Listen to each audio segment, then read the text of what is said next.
잘못된 구원론 때문에 교회가 타락했다라는 말은 좀 지나치겠죠. 우리가 타락한 우리의 죄 때문에 타락한 거죠. 타락한 본성. 예. 근데 그 타락을 사실은 복음이 막았어야 되는데 막지 못한 거죠. 그런 의미에서는 우리의 잘못된 구원관이 우리의 타락을 방조하는 책임은 있다는 거죠.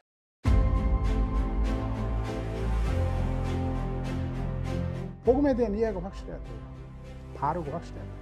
구원 열차 올라탔으니 이제는 천국 행택해서 따놓은 거다. 아니 따는 게 아니야. 그 양떼를 오도해서는 안 되지. 복음의 생명의 길로 인도를 해야죠. 그게 목자죠. 그게 선한 목자죠.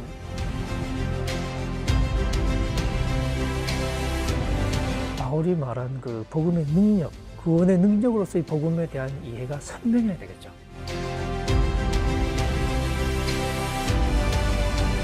내가 지금까지 알고 배웠던 그런 가르침에서만 성경을 보지 아니하고 오히려 성경 전체의 가르침을 통해서 내가 바꾸어지고 내 견해가 새로워져서 자신이 목회하는 교회가 나아가서 한국 교회가 말씀을 따라서 조금씩 갱신되고 변화되지 않을까.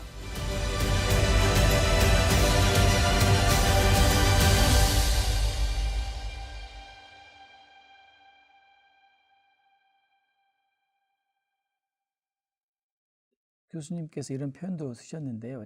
칭의 이후에도 여전히 죄의 삭은 사망이며, 만약에 칭의 이후에도 죄의 삭은 사망이라는 말이 옳다면, 그리고 또 우리가 예전처럼 육신대로 살면 죽을 것이다 라는 말을 그대로 문자적으로 받아들인다면 그것은 구원을 잃어버릴 수 있다는 의미 아닙니까? 네. 근데 이거는 굉장히 한국 교회에서 한 번 구원은 영원한 구원이다를 받아들이는 입장에서는 조금 제가 수사적으로 도발적으로 일부러 좀 도발적으로 표현하자면 여기 말 조심하다가 말아먹은 것 같아요. 말 조심하느라고. 근데 사실 구원을 잃어버린다는 표현에 어폐가 있는 것이, 저는 구원이 본래적인 의미의 구원은 미래라고 생각을 하니까 마지막 심판 때 우리가 받을 수 있는 게 구원이니까 그 구원은 잃어버리는 게 아니라 아직 안 받았으니까 구원의 소망으로부터 탈락할 수 있죠.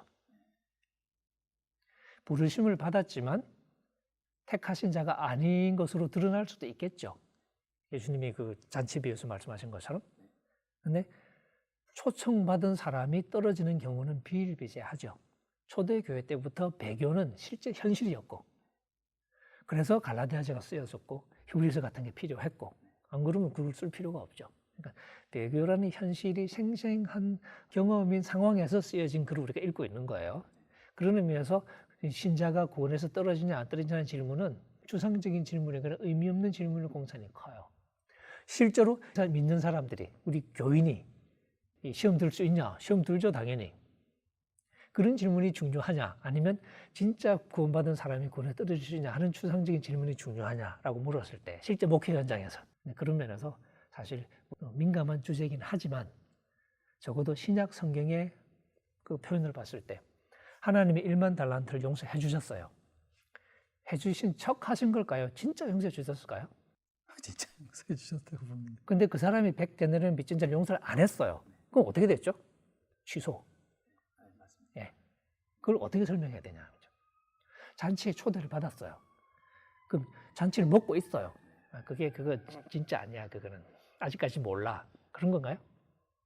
근데 그 사람은 예복을 안 입었다는 이유로 손발 묶여서 바깥 어두운 데 쫓겨났거든요.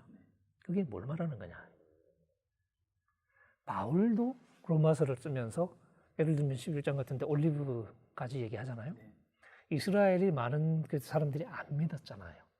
하나님이 가지를 잘랐다고 표현하죠. 그리고 이방인들에게 경고하기를, 하나님이 원래 잘 붙어있던 가지도 잘랐다. 그럼 니네들 까불면 얼마나 더 쉽게 자르겠냐. 니네들 접붙여 놓은 건데. 그렇게 얘기하죠. 그런 표현은 굉장히 적나라한 표현이죠. 그게 뭘 말해주는 거냐. 그리고 이제 우리 개혁주의 신학에서 제일 어려워하는 게 히브리서인데, 히브리서의 언어도 분명하잖아요. 한번 이렇게 빛을 받고 은혜를 맛보고 뭐 그런 사람이 타락하면 다시는 기회가 없다. 그러니까 이제 개혁주의적인 주석에서는 이게 진짜 진정한 믿음에 이런 게 아니라고 자꾸 설명을 하죠. 그러면 상식적인 질문이, 진짜 믿음이 아닌 걸 그리기 위해서 이렇게 비슷한 표현을 겹쳤나? 은혜를 이만저만 받은 게 아니거든요. 여러 가지 표현이 겹치잖아요. 그죠? 그게 석연찮은 설명이 되는 거죠. 오히려 신약 성경은 진짜 저 사람이 택함 받은 백성이냐 이런 식의 어떤 이 독심술에는 관심이 없는 거예요. 어떤 의미에서는 하나님의 신실하심을 얘기하고 예정을 얘기하지만 오히려 그 모든 것 속에서 인간의 책임이 똑같이 살아있는. 그래서 예정을 얘기할 때조차도 우리가 이제 예정도 많이 오해를 하고 있다고 저는 생각하는데 사도 바울이 예정을 얘기한 의도는 구원 받았냐 안 받았냐 이걸 말하고 싶었던 게 아니라 하나님이 예정하셨다. 하나님의 계획이 꿈이 있었다. 제가 이제 하나님의 꿈이라는 표현을 좋아하는데 왜? 지금은 엉망진창이야. 근데 쟤들이 언젠가는 내 아들의 형상을 본받는 자들이 돼야 돼. 그래서 로마서 8장의 예정이에요. 그렇게 예정하셨다는 거죠. 에베소서에서 예정 얘기할 때는 그 앞에 거룩하고 흠이 없는 사랑하는 자녀가 되게 하기 위해서 그렇게 예정하셨다고 나옵니다. 그러니까 예정의 그 내용이 뭐냐면 우리가 하나님 앞에 거룩한 자가 돼야 된다는 게 예정의 핵심이에요. 근데 우리는 그걸 구원만 가지고 얘기했다고 하니까 얘기가 꼬이는 거라는 거죠. 그런 점에서 구원으로부터 탈락할 수 있냐는 질문을 할 때 일상적인 방식으로 말할 때는 예, 당연히 탈락하죠. 구원을 받았다고 친다면 그거로부터 탈락한다고 말하는 게 맞을 것 같고요. 히브리식으로 말하면 구원에 미치지 못하는 거죠. 가다가 중간에 엉뚱한 데로 빗나가는 거죠. 갈라디아서식으로 말하면 너희가 달리기를 잘 해왔었는데 누가 너희를 막아서 더 이상 진리를 순종하지 못하게 해버렸냐. 달리기를 잘 하고 있다가 목표에 이르지 못했는데 이상하게 된 거죠. 그게 갈라디아서예요.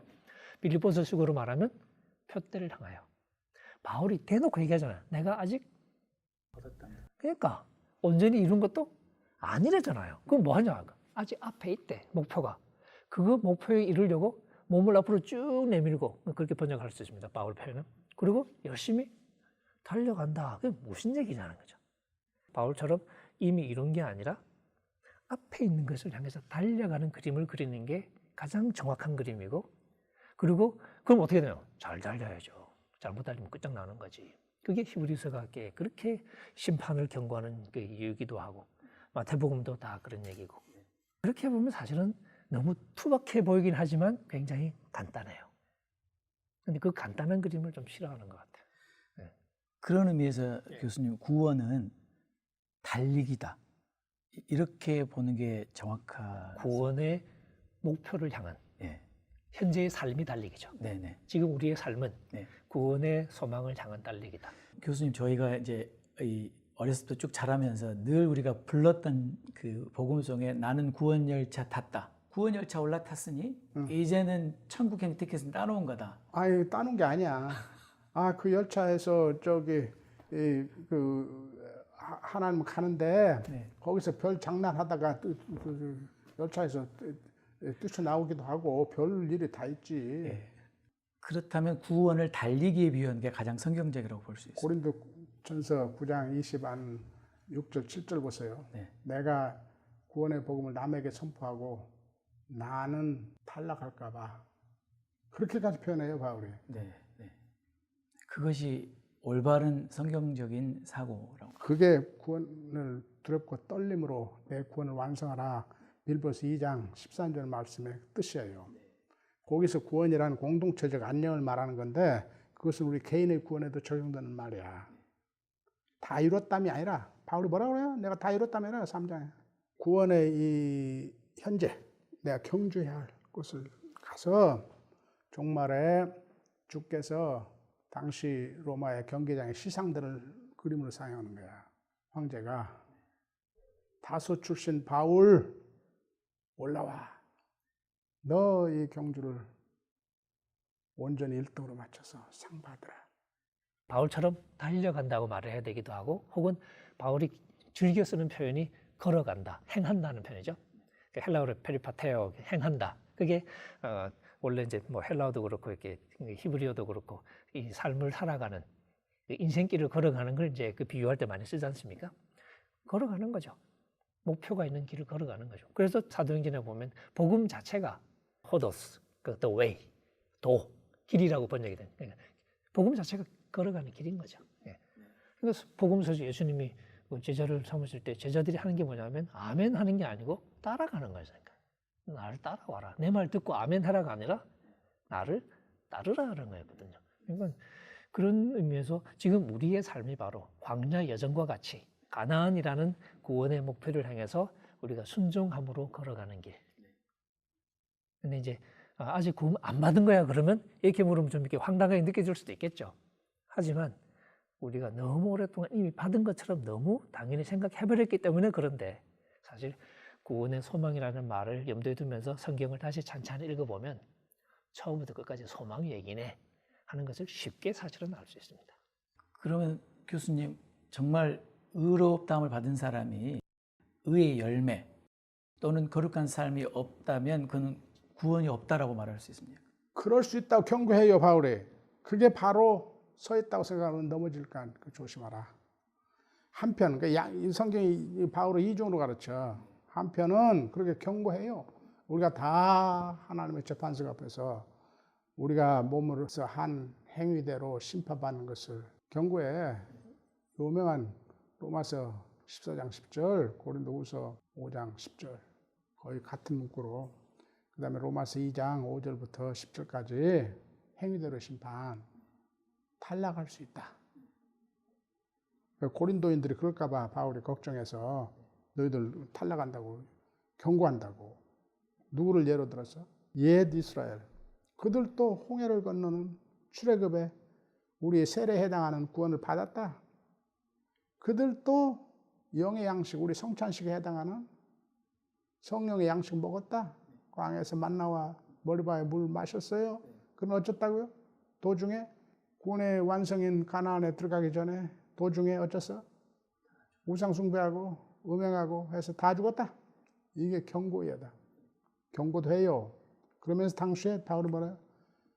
서령 우리는 그래도 하나님은 우리를 끝까지 지켜주시리라. 그래서 그가 우리를 구원을 예정하시고 때가 되면 구원하시고 종말의 심판대에서 그의 십자가의 속죄의 죽음과 그의 아들의 중보로 우리의 구원을 받을 거다. 그러니까 우리의 구원이 확실하다. 양쪽으로 가르쳐요. 어느 하나를 약화시키면 안 돼. 어떤 사람만 그런데 후자를 누릴 수 있냐? 지금 하나님을 의식하고 성령을 통해서 우리에게 행사되는 주 예수 그리스도의 통치, 그의 뜻을 의식하고 그것을 행하려는 하는 사람에게 지금 후자가 적용이 돼요. 그럼에도 불구하고 우리가 실패도 하고 이런 사람들에게는 후자가 적용이 돼. 그런데 아예 난 세례 때 이미 칭의 받았으니까 구원은 따놓은 당상이니까 아무거나 살아야 된다. 극단적으로 하는 구원파적으로 주 예수 그리스도의 통치, 성령의 지금 나에게 하는 말에 귀를 딱 막아버리고 사단의 통치, 사단의 종로로 다 살면 하나님이 끝까지 지켜주신다. 그거 자꾸 주장하라?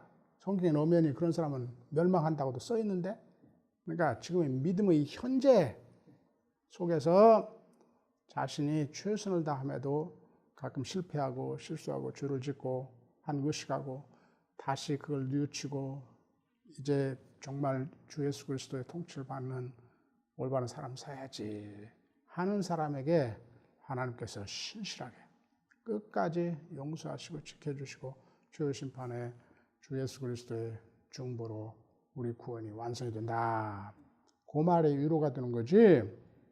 이미 구원을 따놓은 당상으로 생각하고 세례받고 칭의받았다고 주장하면서 그것이 막 세례의 물이 마치 옛날 중세 가톨릭 교회에서 그렇듯이 무슨 매지컬리 작용을 해서 아무렇게 살아도 최후의 심판까지 보장해준다? 그렇지 않는다. 그럼 구원을 우리가 받아들이는 데 있어서 아까 교수님 말씀하신 것처럼 하나님의 주권이라고 하는 부분하고 우리의 책임 이런 부분을 어떻게 그러면 설명할 수 있겠습니까? 구원이라고 하는 문맥 안에서. 논리적으로는 사실 어긋나 보이기도 하죠. 적어도 우리가 생각하는 방식으로는. 근데 이제 성경이 그 두 가지를 다 강조한다고 말을 할 수 있는데 상황 따라 달라지는 측면이 있죠. 때로는 주권이 강조되기도 하고 때로는 우리의 책임이 강조되기도 하고 그건 상황 따라 달라요. 예를 들면 굉장히 힘겨워하는 그런 성도들, 열심히 살려고 하지만 인생이 힘들어. 그래서 좀 많이 지쳤어요. 그런 성도들에게 가서 무슨 얘기 하겠습니까? 너 제대로 안 하면 죽는다. 그러겠어요? 그런 사람에게는 하나님의 신실하심을 얘기하고 하나님의 약속은 변치 않는 얘기를 하고 어렵지만 하나님께서 우리를 끝까지 이끌고 가실 거라는 얘기를 함으로써 힘을 내게 하잖아요. 반대로 조금 약간 이렇게 맛이 갔어, 애가. 까불어. 교만해. 그리고 좀 이렇게 좀 사는 게 이상해졌어. 그런 친구들한테 가서 하나님은 신실하시고 우리 하나님의 부르시면 괜찮으시고 이런 얘기 하면 어떻게 해요? 끝장나는 거지. 그대로 골로 가라는 얘기하고 똑같은 거예요. 오히려 그런 친구한테는 너 정신 안 차리면 너 끝장난다 하고 경고하는 거죠.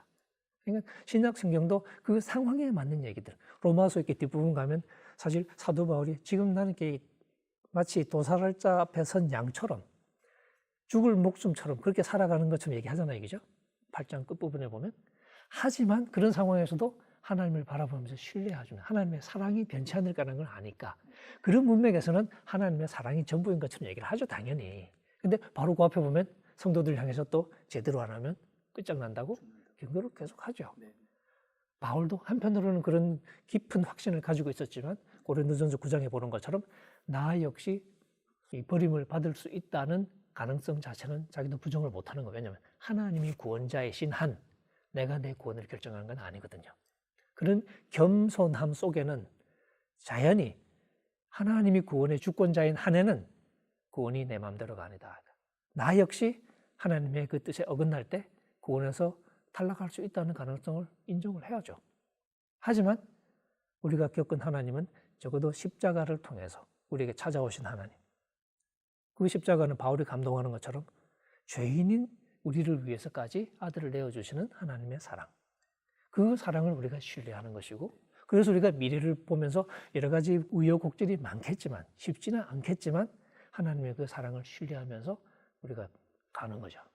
그러니까 바울이 8장에서 그 얘기를 하는 이유가 뭐냐면 그러니까 지금 열심히 잘하자 이 얘기를 하고 싶었던 거지. 그러니까 뭐 이렇게 안심해 그게 아니었다는 거지. 그렇다면 만약에 이렇게 표현할 수 있는지 모르겠습니다.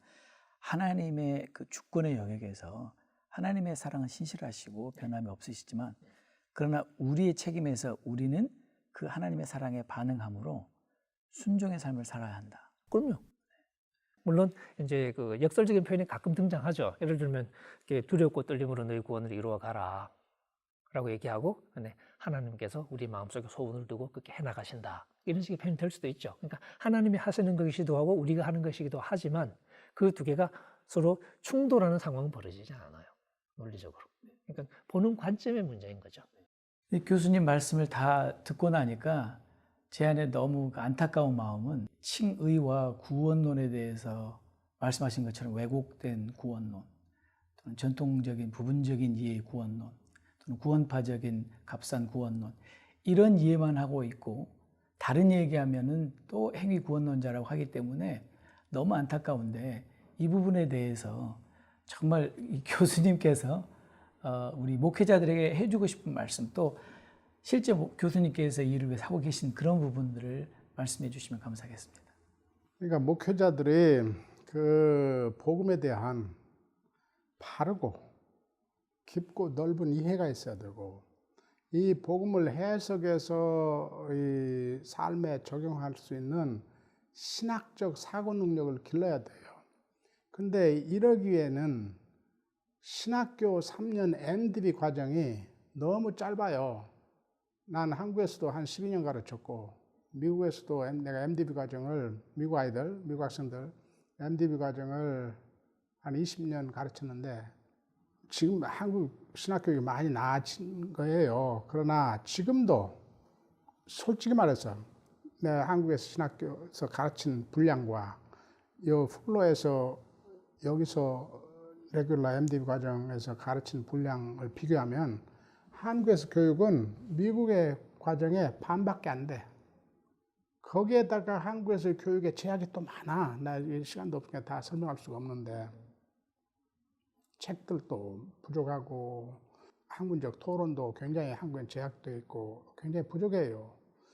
미국의 그러니까 플로에서 그런 짱짱한 MDB 과정을 가르쳐도 이 학생들이 졸업할 때는 신학교에서 여러 과목들을 조금씩 단편적으로 배우는데 이걸 통합하는 데 굉장히 어려움을 느끼고 가장 중요한 복음이 무엇이고 복음을 어떻게 선포할 것에 대해서 깊고 포괄적인 이해가 결여돼요.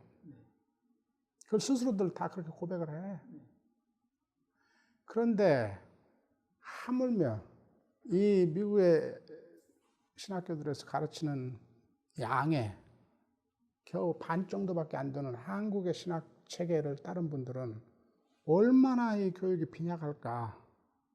나 한국 신학교 무시하기 위해서 하는 말이 아니에요. 나 한국에서 신학을 10년이나 가르친 사람으로서 늘 되돌아보면서 안타까워서 하는 소리야. 그렇기 때문에 더더욱 우리 한국 목사님들이 MD 3년 했으니까 나는 이제 다 자격 갖춘 목사다 이렇게 생각 말고 계속 공부를 해야 돼요.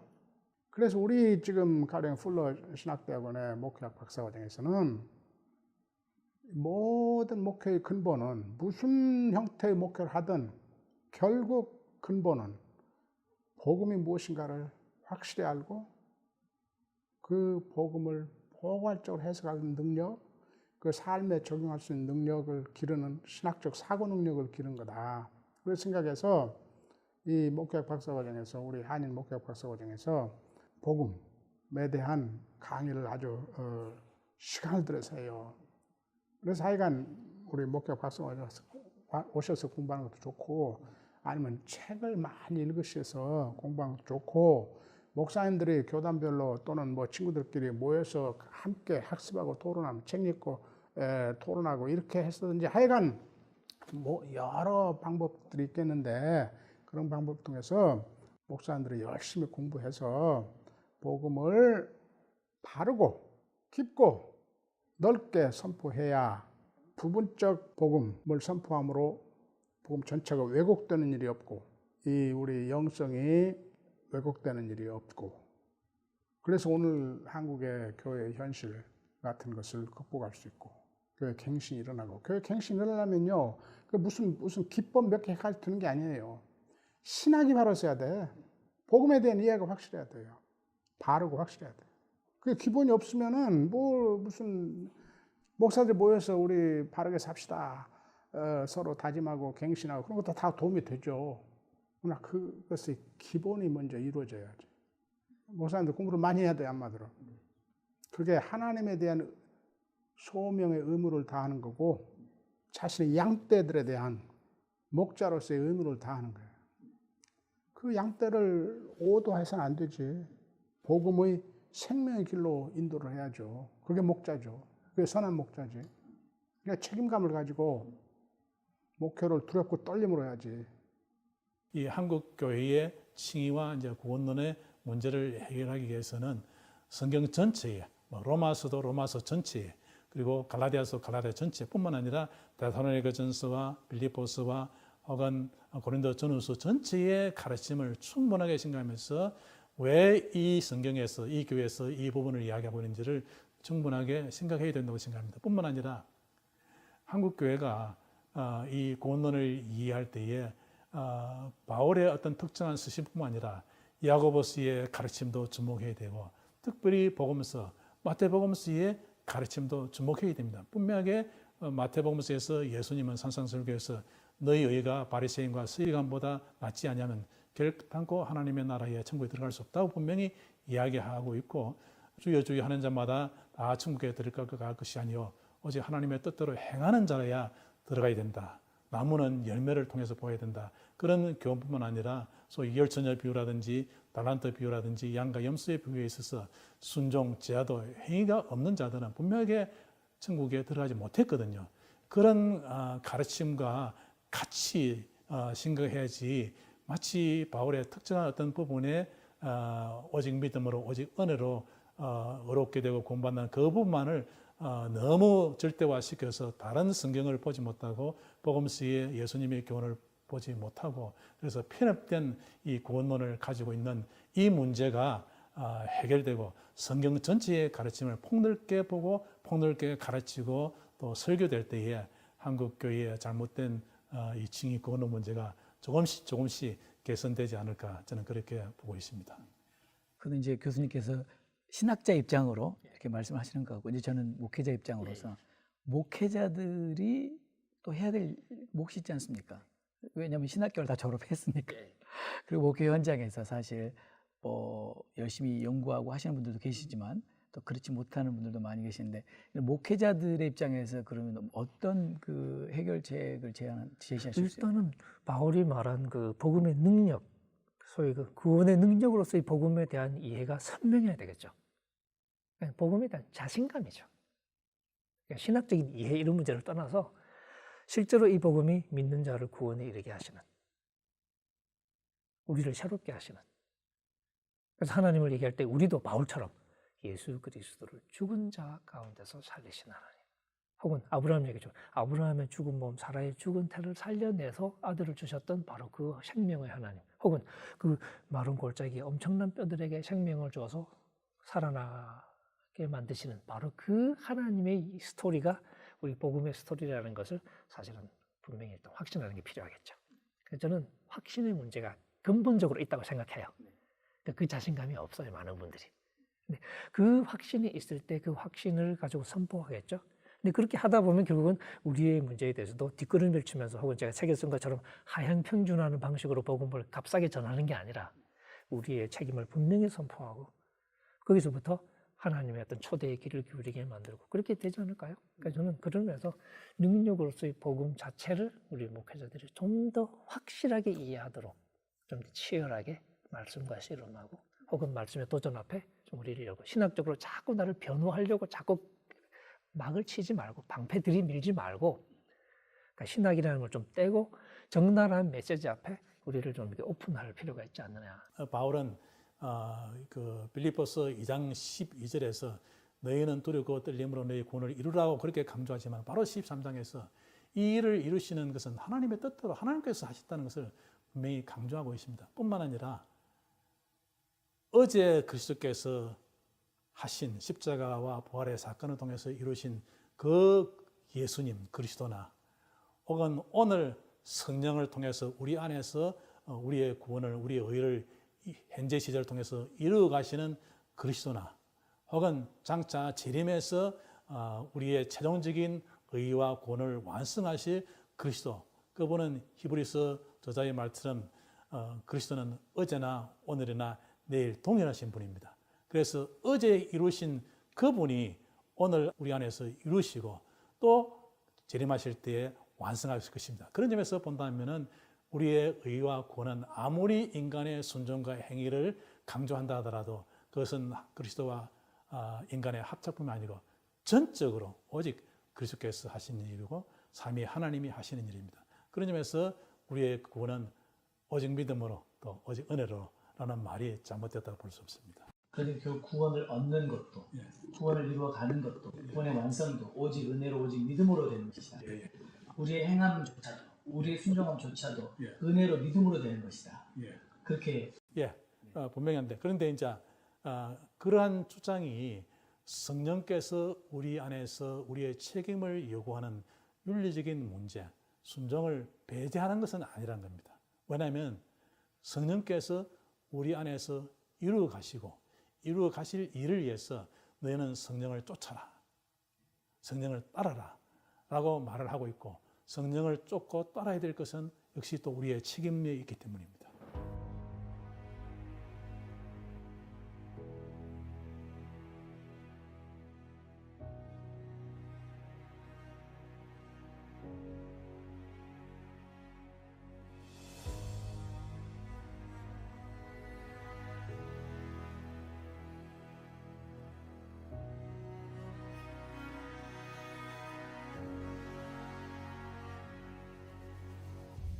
왜 우리는 이 말씀을 읽을 때 항상 긴장을 느낍니까? 첫째는 그들은 신앙 고백이 분명했는데 버림받았기 때문입니다. 둘째는 그들은 주여 주여 상당히 열성적으로 주를 섬긴다고 섬긴 사람이지만 버림받았습니다. 그들은 봉사하는 데, 사역하는 데 있어서 남다른 은사와 남다른 능력을 가지고 큰 열매를 맺은 사람이었습니다만 나중에 버림받았습니다. 그와 같은 사람들이 네 번째로 가는 문은 많은 사람들의 인기를 끄는 길이었습니다. 그러니 많은 사람들이 옳다고 생각하고 가니까 나도 들어갈 수 있는 확률이 얼마든지 큰데 그 길이 바로 잘못된 길이었습니다. 그러니까 불안하고, 또 하나는 마지막 주 앞에 서는 그날까지 그들의 진실한 정체가 드러나지 않는다는 점에 있어서 우리는 불안을 느낍니다. 나도 그럴지 모른다는 이야기입니다. 오늘 교회 안에 이런 불행한 사람이 될 수 있는 확률을 가진 사람이 얼마나 될까? 사랑의 교회 4,000명, 5,000명 신자 중에 과연 이와 같은 거짓된 성도들의 부류에 들어갈 수 있는 위험을 가진 사람이 도대체 몇 프로나 될까? 나는 말 못해요. 모르니까요.